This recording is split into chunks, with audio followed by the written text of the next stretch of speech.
Movie की शुरुआत में हमें एक लड़की दिखाई जाती है जिसे किसी ने बांध रखा होता है, साथ ही उसके बॉयफ्रेंड को दूसरे कमरे में बांध रखा था। तभी वो लड़की किसी तरह हिम्मत करके खुद को छुड़ाती है और वहां से अपने बॉयफ्रेंड के पास जाती है। उसका बॉयफ्रेंड उसे यहाँ से भाग जाने के लिए कहता है। अब वो लड़की यहाँ से भागने लगती है और एक आदमी डबल ब्लेड सीकल लेकर उसका पीछे करने लगता है।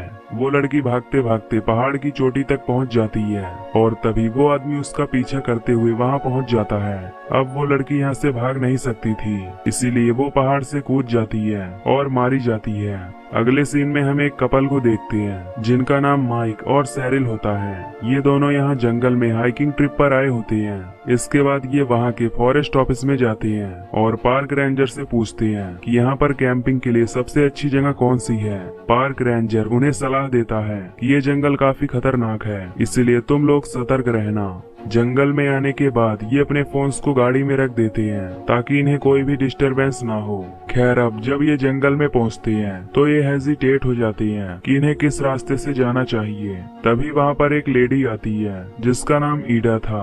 ईडा उनसे कहती है कि मैं इसी जंगल में ही रहती हूँ, इसलिए वो उन्हें टिम्बर फॉल्स जाने की सलाह देती है। ये सुनकर वो उस रास्ते से आगे जाने लगते हैं। अब आगे जाने पर सेरिल माइक पर काफी खुश थी, इसीलिए वो उसे प्यार करने लग जाती है। लेकिन तभी वहाँ पर 3 लोग आ जाते हैं जो कि हंटर्स होते हैं। ये उनके साथ मजाक करने लगते हैं और कहते हैं कि इन झाड़ियों में ये सब करते हुए काफी सावधान रहना। फिर ये उन्हें अपनी हैंडमेड अल्कोहल लेने के लिए कहते हैं। ये देखकर माइक इन पर काफी गुस्सा होता है, पर सेरिल उसे शांत रहने के लिए कहती है। जिसके बाद माइक उन्हें पैसे दे देता है और वो लोग यहाँ से चले जाते हैं। फिर ये दोनों जब वाटरफॉल देखने जाते हैं तभी वहाँ पर एक पार्क रेंजर आता है जो इनसे कहता है कि यहाँ पर बहुत सारे टूरिस्ट आते हैं। वो उन्हें पास ही के एक लेक पर जाने के लिए कहता है। इसके बाद ये दोनों वहाँ पहुँच जाते हैं और टेंट लगाकर कैंपिंग करते हैं।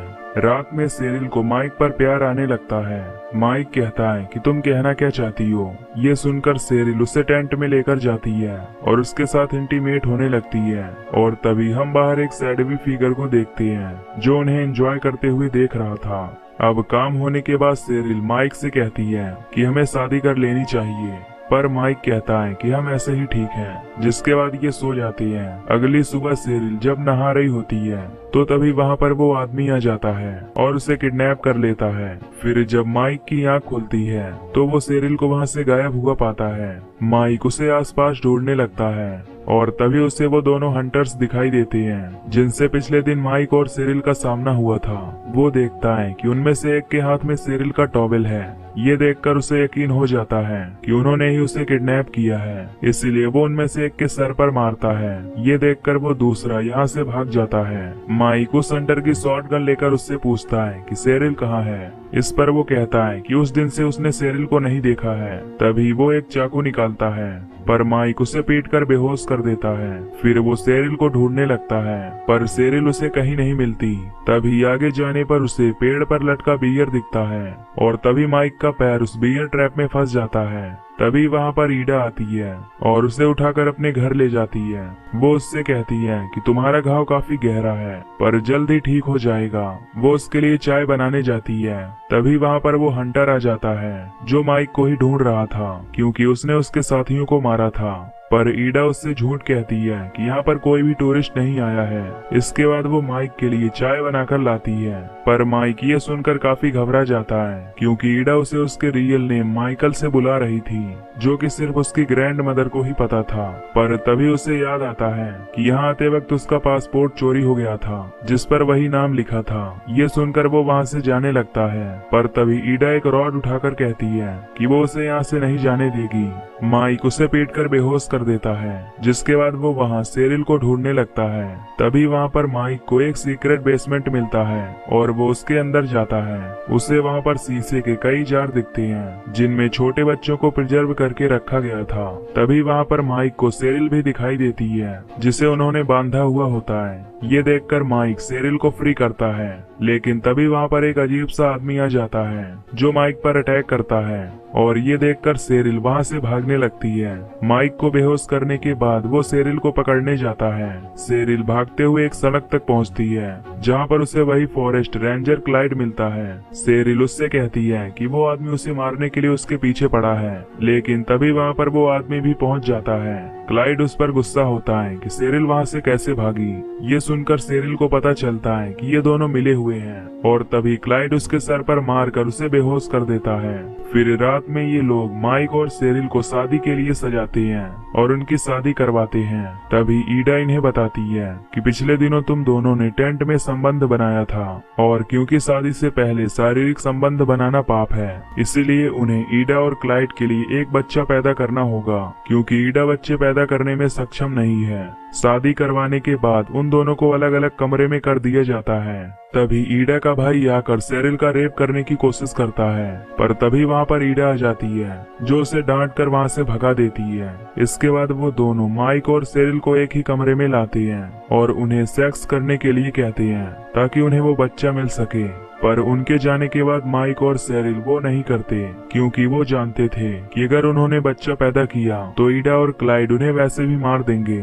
अगली सुबह ईडा और उसका भाई उस कमरे में आते हैं और उसका भाई माइक को दूसरे कमरे में ले जाकर उसे बांध देता है। फिर ईडा चेक करती है कि उन्होंने वो किया है कि नहीं, पर जब उसे पता चलता है कि उन्होंने नहीं किया है तो वो लोग माइक को बांधकर उसे टॉर्चर करते हैं। इधर दोपहर में क्लाइड माइक और सेरिल की गाड़ी को पानी में डुबो देता है ताकि किसी को भी उनका पता ना चले। तभी वहाँ पर वो हंटर ब्रूडी आता है जो उससे कहता है कि कल उसने उन टूरिस्ट की गाड़ी को पार्किंग लॉट में देखी थी, जिसका मतलब कि वो लोग अभी यहीं कहीं होंगे। ये कहकर वो वहाँ से चला जाता है।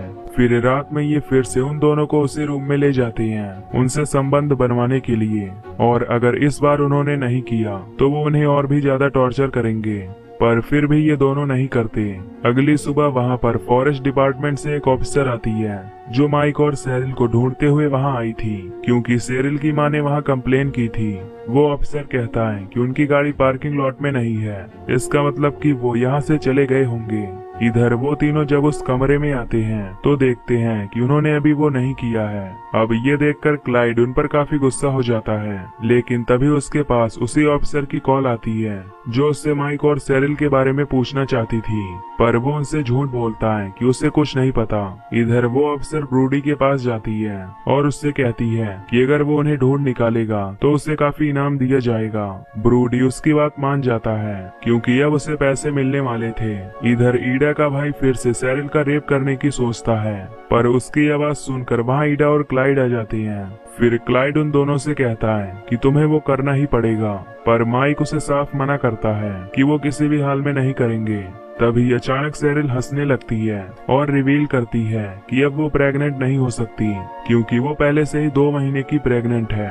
ये सुनकर ईडा और क्लाइड शॉक्ड हो जाते हैं, क्योंकि सेरिल शादी के पहले ही प्रेग्नेंट हो चुकी थी, यानी कि उनका इविल प्लान अब फेल हो गया था। इधर ब्रूडी उस दूसरे हंटर के साथ ईडा के घर आता है, क्योंकि उसे उन पर शक होता है। फिर वो उनके फ्रंट गेट का कांच तोड़ते हैं। कांच की आवाज सुनकर ईडा और क्लाइड ऊपर चेक करने के लिए जाते हैं। ब्रूडी जब उस बेसमेंट में जाता है तो वहाँ वो जार में बंद उन बच्चों को देखता है। बाहर उस दूसरे हंटर को एक सीक्रेट बेसमेंट दिखता है, लेकिन तभी क्लाइड उस पर अटैक करके उसे मार देता है। दूसरी तरफ ईडा जब उस हंटर को देखती है तो वो उसे शूट कर देती है, जिससे उसकी भी मौत हो जाती है। इसके बाद वो दोनों उनकी लाश को दफना देते हैं। तभी ईडा क्लाइड से कहती है कि वो सेरिल का एबॉर्शन करेगी ताकि वो पापी बच्चा मर जाए और वो नए बच्चे को जन्म दे, पर क्लाइड कहता है कि एबॉर्शन करना भी तो पाप ही है। इसीलिए अब ये दोनों उन्हें मारने का डिसाइड करते हैं ताकि उन्हें मारकर ये नए कपल को बंदी बना सके। इधर माइक किसी तरह खुद को आजाद कर लेता है। फिर जब क्लाइड उसे मारने आता है तो तभी माइक उस पर अटैक कर देता है और उसकी गन से उसे उड़ा देता है। इसके बाद जब ईडा वहां आती है तो वो क्लाइड को मरा देखकर काफी गुस्सा हो जाती है और माइक को स्टैब करती है, पर तभी सेरिल पीछे से उस पर अटैक करती है और ये दोनों यहाँ से भागने लगते हैं। माइक उससे कहता है कि उसे क्लाइड की वॉकी टॉकी लानी होगी ताकि ताकि वो उससे मदद बुला सके। ये सुनकर सेरिल वॉकी टॉकी लाने ऊपर जाती है। फिर जब वो उससे मदद मांगने लगती है तो तभी ईडा का भाई उस पर अटैक कर देता है, पर सेरिल किसी तरह करके वहाँ से भागने लगती है। तभी वो एक अल्कोहल की बोतल जलाकर उस पर मारती है, जिससे वो भी पूरा जल जाता है। इसके बाद सेरिल माइक के पास जाती है और ये दोनों यहाँ से निकलने का प्लान बनाती हैं। लेकिन तभी ईडा एक तलवार लेकर माइक के पेट में घुसा देती है। ये देखकर सेरिल को उस पर बहुत गुस्सा आता है और वो पास पड़े सीकल से उसका गला काट देती है। फिर वो माइक के पास जाकर उसकी ब्लीडिंग रोकती है और तभी उसे वहाँ पर एक फोन मिलता है, जिससे वो मदद बुलाती है। इसके बाद हमें 1 साल बाद का सीन दिखाया जाता है, जहाँ अब माइक और सेरिल की एक छोटी बच्ची भी हो गई थी। फिर वो उसे एक कमरे में सुलाकर वहाँ से चले जाते हैं और तभी खिड़की के बाहर एक सीकल लिए आदमी आता है, जो कि वही डबल ब्लेड सीकल था। और ये मूवी यहीं पर खत्म हो जाती है। तो दोस्तों, अगर आपको ये मूवी की एक्सप्लेनेशन पसंद आई हो तो वीडियो को लाइक और चैनल को सब्सक्राइब कर देना। बाकी मैं मिलूंगा आपसे अगली वीडियो में, तब तक के लिए take care, love you, bye bye.